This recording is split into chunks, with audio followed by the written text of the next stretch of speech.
যদি হঠাৎ করে একদিন হারিয়ে যাই, কেউ কি খুঁজবে? হয়তো না। যদি আমার আইডি থেকে ভিডিও পোস্ট করা না হয়, কেউ কি মিস করবে? হয়তো না। ইনবক্সে মেসেজ আসবে কিন্তু সিন হবে না, রিপ্লাই পাবে না, পরে থাকবে ওইভাবেই। কেউ কেউ হয়তো অপেক্ষায় থাকবে, এই বুঝি আসলো অনলাইনে। আবার কেউ কেউ হয়তো টেরও পাবে না, কেউ একজন নেই, কেউ একজন হারিয়ে গেছে। হঠাৎ একটা সময় কারোর হয়তো মনে পড়বে, কে জানি আর নেই। কষ্ট করে নামটা সার্চ করবে, পুরনো ভিডিওগুলো দেখবে আর ভাববে হুট করে কোথায় চলে গেল।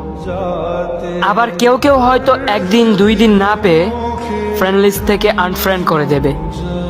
যখন আমি থাকবো না, তখন আমার স্মৃতি কারোর মনে পড়বে, হয়তো পড়বে, আবার হয়তো পড়বে না। তবে হারাতে হবে, হারাতে হয়, হারিয়ে যাওয়াই নিয়ম। পার্থক্য একটাই, কেউ আয়োজন করে হারায় আর কেউ হুট করে হারায়। আমি না হয় হুট করে হারিয়ে যাব।